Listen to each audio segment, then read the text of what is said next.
Hello friends, welcome back to all one updates YouTube channel. Please subscribe. భారతీయుడు 2 ఒక 20 ఏళ్ళ క్రితం భారతీయుడు అండ్ 20 ఇయర్స్ తర్వాత సీక్వెల్స్తో వచ్చిన ఇండియన్ 2 మరి హిట్ అయిందా, ఫ్లాప్ అయిందా? మరి శంకర్ గారు ఆఫ్టర్ ఐ మూవీ కంబ్యాక్ ఇచ్చారా లేదనేది ఇప్పుడు ఈ రివ్యూలో అయితే తెలుసుకుందాం. మన శంకర్ గారి డైరెక్షన్లో ఇండియన్కి సీక్వెల్గా ఇండియన్ 2 మూవీ అయితే రిలీజ్ అవ్వడం జరిగింది.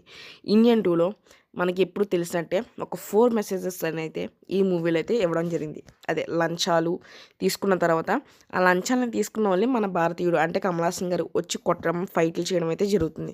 సో ఫస్ట్ హాఫ్ వచ్చేసరికి ఎంట్రన్స్ 20 మినిట్స్ వరకు అంటే ఫస్ట్ విలన్ అయితే ఇంట్రడక్షన్ చేయడం జరుగుతుంది మూవీలో కమల్ హాసన్ గారి కన్నా ముందర. సో అప్పుడైతే ఒక సాంగ్ పెట్టడం అయితే జరిగింది. ఆ సాంగ్ అనేది ల్యాగ్, అదొక మైనస్ పాయింట్.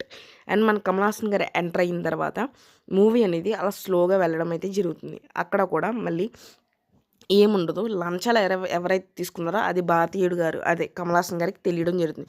సో వాళ్ళని కొట్టడం జరుగుతుంది. సినిమా అంతా ఇదే. సో ఫస్ట్ హాఫ్ వచ్చేసరికి ల్యాగ్తో స్టార్ట్ అవుతుంది. ఫస్ట్ 20 మినిట్స్ అయితే కొంచెం ఇంట్రెస్టింగ్ ఉండి మళ్ళీ అక్కడి నుంచి ఒక సాంగ్ వస్తుంది. అక్కడి నుంచి ఇంక ఫస్ట్ హాఫ్ అనేది చాలా వెరీ ల్యాగ్గా ఉంటుంది. ఇంకా సెకండ్ హాఫ్ విషయంలోకి వెళ్తే మళ్ళీ సేమ్ రిపీట్. సిద్ధార్థ్ అయితే ఫస్ట్ కనిపిస్తారు, మళ్ళీ అసలు స్టోరీ స్టార్ట్ చేయడమే ఆయన అయితే స్టార్ట్ చేస్తారు సిద్ధార్థ్ గారు. ఇంకా మళ్ళీ సెకండ్ హాఫ్లో ఆయన మళ్ళీ కనిపించారు, ఎప్పుడో మళ్ళీ క్లైమాక్స్లో రావడం జరిగింది. వెరీ అంటే ఫస్ట్ కనిపించిన వాళ్ళు మళ్ళీ ఇప్పుడు కనిపించారు. మళ్ళీ కమల్ హాసన్ గారు, అసలు ఈ సినిమా కమల్ హాసన్ గారిది, కానీ కమల్ హాసన్ గారు కూడా ఎంతోసేపు కనిపిస్తారు కానీ మనకు సడన్గా అనిపిస్తుంది ఏరి భారతీయుడు గారు కనిపిస్తారు లేదంటే అనిపిస్తుంది. సో అలాగే వెరీ ల్యాగ్గా అయితే తీయడం జరిగింది సినిమా అంతా కూడా. బీజిఎం అయితే చాలా వరస్ట్గా అయితే ఉంది. సాంగ్స్ కూడా మనకు ఒక సాంగ్ తప్ప మిగతా అన్నీ అసలు ఏమీ బాగాలేదు. ఇంకా సెకండ్ హాఫ్ విషయానికి వచ్చేస్తే టోటల్గా ఈ 3 అవర్స్లో ఫస్ట్ హాఫ్ 20 మినిట్స్ అయితే బాగుంటుంది. ఇంకా సెకండ్ హాఫ్లో అయితే అస్సలు బాగోదు. ఎందుకంటే చెప్పింది వినండి, లాస్ట్ 10 మినిట్స్ 20 మినిట్స్ కూడా మనకనేది అసలైన స్టోరీ అంటే పార్ట్ 3 ఉందని చెప్తాకి లాస్ట్ 10 మినిట్స్ కొంచెం ఇంట్రెస్టింగ్, అంటే మరీ క్లైమాక్స్ ఇప్పుడు ఎలా ఉంటాయి మనకి బాహుబలి 1 అండ్ సలారు కేజీఎఫ్ ఎలా అయితే మనకి క్లైమాక్స్ అనేది ఎంత ఇంట్రెస్టింగ్ అయితే ఇచ్చారో మనకి సెకండ్ పార్ట్ కోసం వెయిట్ చేయడానికి, ఈ సినిమాకి అయితే అంత ఇంట్రెస్టింగ్ అయితే ఇవ్వలేదు. క్లైమాక్స్ అనేది చాలా స్లోగా అయితే వెళ్ళి మూవీ అయితే ఎండ్ అవ్వడం జరుగుతుంది. సో అదొక మైనస్ పాయింట్ అయితే చెప్పచ్చు ఈ మూవీకి.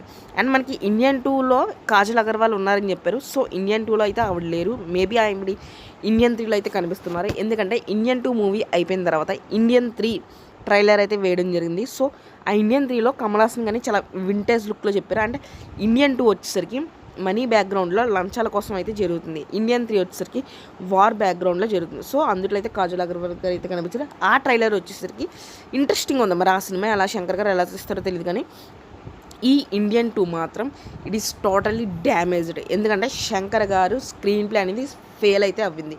ఇంకా అనిరుద్ధ్ గారి మ్యూజిక్ కూడా చాలా దారుణంగా ఫెయిల్ అయింది. ఇంకా కమల్ హాసన్ గారు యాక్టింగ్ వస్తే ఆయన్ని అసలు ఎవరు చెప్పేవారు లేరు. ఎందుకంటే యాక్టింగ్ మాత్రం ఇట్ ఈస్ వెరీ ఎక్సలెంట్. ఎందుకంటే కమల్ హాసన్ గారిని ఎవరిని వేరే వాళ్ళతో పోల్చడం ఉండదు. ఆయన నట విశ్వరూపం అయితే చూపించారు. ఎందుకంటే గెటప్స్లో వెరీ మోస్ట్ అంటే ఇంక దానికి ఓట్స్లో అక్కడ ఆ కమల్ హాసన్ గారి క్యారెక్టర్ అయితే it is very good. But ఆ క్యారెక్టర్ని ఈ స్క్రీన్ ప్లే అనేది యూస్ చేసుకోవడం శంకర్ గారికి రాలేదు.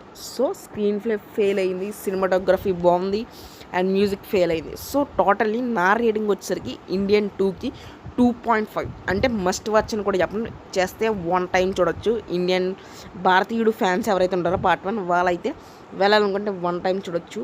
అండ్ మిగతా వాళ్ళు వాళ్ళ ఇష్టం వెళ్ళాలనుకుంటే, ఎందుకంటే 3 అవర్స్ కూర్చోవడం అయితే వేస్ట్ అని నేనైతే చెప్తాను ఇండియన్ 2కి. ఎందుకంటే నేను ఒక తెలుగు ఫ్యాన్గా చెప్పట్లేదు, నేను ఒక రివ్యూవర్గా చెప్తున్నా. It is average movie and flop movie, నేను డైరెక్ట్గా చెప్పేస్తున్నా. ఎందుకంటే ఏం లేదు మూవీలో, ఏమీ లేదు, స్టోరీ కూడా ఏమీ లేదు. మనకు తెలిసిన స్టోరీ ఆల్రెడీ అన్ని సినిమాలు చూసి ఉన్నాం. సో వెళ్తే కమల్ హాసన్ గారి కోసం వెళ్ళాలి. అండ్ శంకర్ గారికి ఎవరైనా ఫ్యాన్స్ ఉంటే వాళ్ళు తప్ప ఈ మూవీ ఎవరు చూడడం బెస్ట్. ఎవరైనా వెళ్ళాలనుకుంటే 1 టైం అయితే వాచ్ చేయొచ్చు. నా rating 2.5. It is average and flop. ఒక్క మాట చెప్పాలంటే ఫ్లాప్ మూవీ. శంకర్ గారు కంబ్యాక్ అయితే ఇవ్వలేకపోయారు. అండ్ మనం రామ్ చరణ్ గారికి బ్లాక్ బస్టర్ ఇవ్వాలని కోరుకుంటున్నాం. గేమ్ చేంజర్ అయిన బిగ్గెస్ట్ బ్లాక్ బస్టర్ అవ్వాలని మనం మనస్ఫూర్తిగా కోరుకుంటూ, శంకర్ గారికి ఈ కానుంచి ఎక్స్పెరిమెంట్స్ కాకుండా మంచి కంటెంట్తో రావాలని కోరుకుంటూ అతనికి ఆల్ ది బెస్ట్ చెప్పుకుంటూ థ్యాంక్ యూ ఆల్.